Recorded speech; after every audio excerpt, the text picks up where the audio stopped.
Solids part 5 में आपका स्वागत है। वैलेंस बॉन्ड थ्योरी के द्वारा मेटालिक बॉन्ड्स को समझने का हम प्रयास कर रहे थे, जिसमें से दो एस्पेक्ट रेजोनेंस अनुनाद और हाइब्रिडाइजेशन संकरण के द्वारा हमने मेटालिक बॉन्ड्स या धात्विक बंध को समझने का प्रयास किया था पिछले लेक्चर्स में।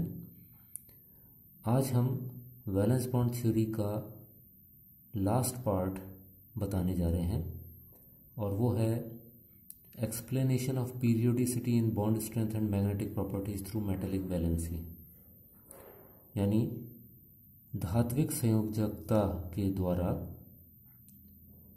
हम बंध सामर्थ्य में आवर्तता या परिवर्तन और चुंबकीय गुण में जो परिवर्तन आते हैं मेटल सीरीज में, उनको हम समझने का प्रयास करेंगे वैलेंस बॉन्ड थ्योरी से।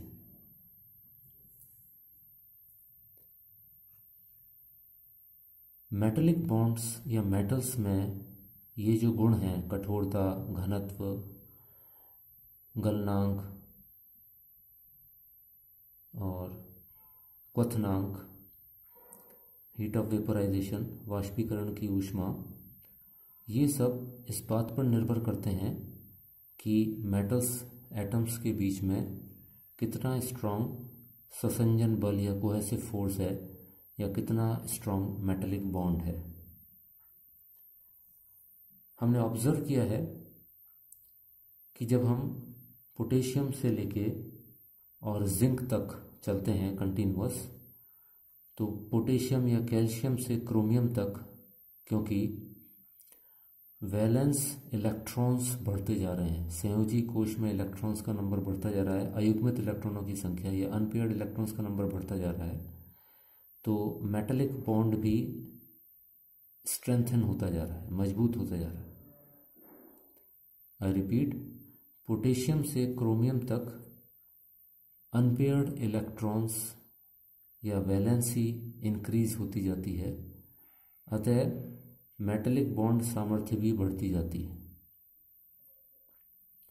मैग्नीज से निकल ये बंध सामर्थ्य उतनी ही बनी रहती है, उसमें कहीं कोई परिवर्तन नहीं आता है।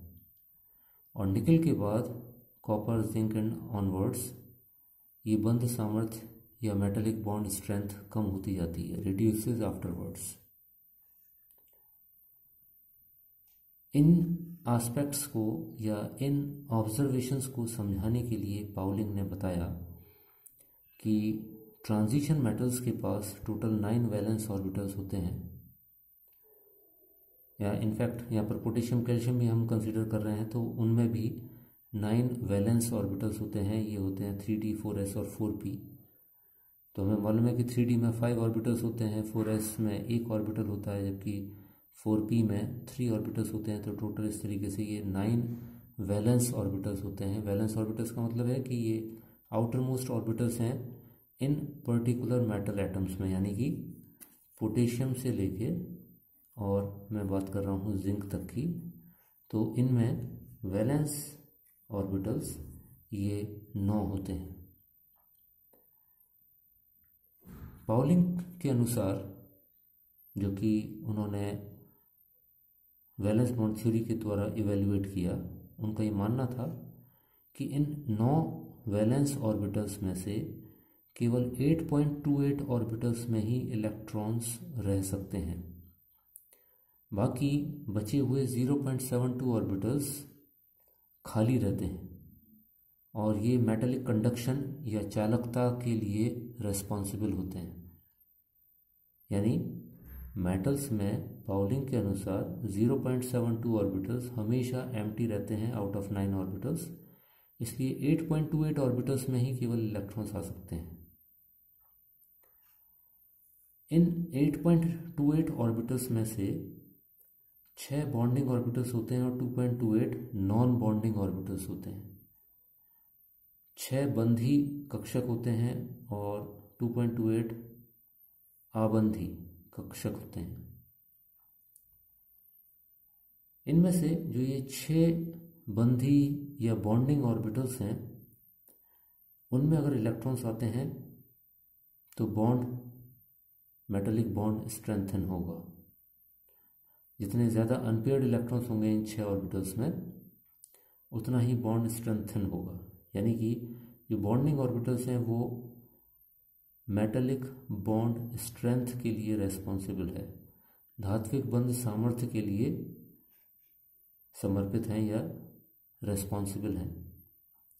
जबकि जो नॉन बॉन्डिंग या आबंधी कक्षक हैं वो इन मेटल्स की मैग्नेटिक प्रॉपर्टीज़ या मैग्नेटिक बिहेवियर को बताने के लिए रेस्पॉन्सिबल हैं, चुंबकीय गुणों को बताने के लिए रेस्पॉन्सिबल हैं। इसको यहाँ हम एक टेबल से समझने की कोशिश करते हैं, और वो टेबल यहाँ पर दी हुई है। ये आपकी बुक्स में से ही फोटोकॉपी की गई है। यहाँ पर पोटेशियम से लेकर आर्सेनिक तक लगातार एलिमेंट्स को रखा गया है। इन सभी को हम मेटल मान सकते हैं। यहाँ पर ये दिखाया गया है कि इनका जो इलेक्ट्रॉनिक कन्फिगुरेशन है वो इस तरीके से है कि आर्गन तक तो इलेक्ट्रॉन्स आई गए हैं, उसके बाद आर्गन से एक इलेक्ट्रॉन अतिरिक्त है या एक्स्ट्रा है। पोटेशियम में, कैल्शियम में 2 हैं, स्कैंडियम में 3 है, एंड सो ऑन। आर्सेनिक में 15 इलेक्ट्रॉन एक्स्ट्रा हैं आर्गन से। हमें मालूम है कि ये जो एक्स्ट्रा इलेक्ट्रॉन्स हैं ये 9 वैलेंस ऑर्बिटल्स में ही जाएंगे। उन 9 वैलेंस ऑर्बिटल में से मैंने बताया था कि जो 6 ऑर्बिटल्स हैं वो बॉन्डिंग ऑर्बिटल्स हैं या आबंधी कक्षक हैं, जबकि 2.28, तो 1 + 1 + 0.28, इस तरीके से 2.28 टोटल नॉन बॉन्डिंग ऑर्बिटल्स हैं। यहाँ पर दिखाया हुआ है कि इलेक्ट्रॉन्स पहले बॉन्डिंग ऑर्बिटल्स में हुंड्स रूल को फॉलो करते हुए बढ़ते जाते हैं। अगर 1 है तो 1 इलेक्ट्रॉन भर गया, फिर 2, फिर 3, फिर 4, फिर 5, फिर 6 इलेक्ट्रॉन्स आ जाने के बाद अगर मैग्नीज का केस देखें तो 7वां इलेक्ट्रॉन आता है नॉन बॉन्डिंग ऑर्बिटल्स में। तो क्योंकि पोटेशियम से लेके और क्रोमियम तक 6 इलेक्ट्रॉन्स आ गए हैं, मैक्सिमम अनपेयर्ड इलेक्ट्रॉन्स हैं बॉन्डिंग ऑर्बिटल्स में, इसलिए क्रोमियम तक, पोटेशियम से क्रोमियम तक जो मेटालिक बॉन्ड स्ट्रेंथ है वो बढ़ती है। इसके बाद क्योंकि क्रोमियम के बाद निकल तक ये 6 इलेक्ट्रॉन्स ही मेंटेन्ड रहते हैं बॉन्डिंग ऑर्बिटल्स में, इसलिए अब मेटालिक बॉन्ड स्ट्रेंथ और फर्दर इंक्रीज नहीं होती है बल्कि मेंटेन्ड रहती है। अगर हम नॉन बॉन्डिंग ऑर्बिटल्स में इलेक्ट्रॉन्स की बात करें तो हम पाते हैं कि मैग्नीज में 1 इलेक्ट्रॉन आता है, उसके बाद 2 इलेक्ट्रॉन आयरन में आ जाते हैं, और उसके बाद कोबाल्ट में 3 इलेक्ट्रॉन किस तरीके से आते हैं कि 2 इलेक्ट्रॉन यहाँ पर है और उसके बाद बचा हुआ इलेक्ट्रॉन इस 0.28 ऑर्बिटल में आता है। तो अगर हम कोबाल्ट की बात करें तो 3 ऑर्बिटल्स की बजाय यहाँ पर 2.28 ऑर्बिटल्स ही आते हैं, और जिससे कुछ पार्शियल पेयरिंग यहाँ पर ऑर्बिटल्स की हो जाती है, इलेक्ट्रॉन्स की हो जाती है। तो इसको यहाँ पर दिखाया हुआ है कि मैग्नीज में 1 इलेक्ट्रॉन है हमारे नॉन बॉन्डिंग ऑर्बिटल में, जबकि आयरन में 2 इलेक्ट्रॉन्स हैं। कोबाल्ट में क्योंकि 1, 2 और ये 0.28, बाकी बचा हुआ 0.72 है, वो पेयर अप हो गया है इन्हीं में। तो इसलिए अब जो यहाँ पर अनपेयर्ड इलेक्ट्रॉन्स हैं नॉन बॉन्डिंग ऑर्बिटल्स में वो 2 नहीं है, वो 1.56 हैं। तो इस तरीके से पेयर्ड इलेक्ट्रॉन्स की वजह से यहाँ पर अनपेयर्ड इलेक्ट्रॉन्स का नंबर रिड्यूस हो गया है कोबाल्ट में, क्योंकि मैंने बताया था कि नॉन बॉन्डिंग ऑर्बिटल्स में जितने ज़्यादा अनपेयर्ड इलेक्ट्रॉन्स होंगे उतना ही वो ज़्यादा मैग्नेटिक प्रॉपर्टीज़ दिखाएगा, तो definitely manganese magnetic property show करता है, उससे पहले ये मैग्नेटिक प्रॉपर्टी शो नहीं कर रहे हैं क्रोमियम तक। और मैग्नीज से ज़्यादा आयरन रखेगा, और हम ये देख रहे हैं कि आयरन से ज़्यादा किसी में भी अनपेयर्ड इलेक्ट्रॉन्स नहीं है, क्योंकि आयरन में 2 अनपेयर्ड इलेक्ट्रॉन्स हैं, मैग्नीज में 1 अनपेयर्ड इलेक्ट्रॉन है, जबकि कोबाल्ट में 1.56 ही है, और इससे नीचे निकल में 0.56 है, और निकल के नीचे फिर कॉपर और जिंक में कोई अनपेयर्ड इलेक्ट्रॉन्स नहीं बचते हैं नॉन बॉन्डिंग ऑर्बिटल्स में, यहाँ 0 आ रहा है।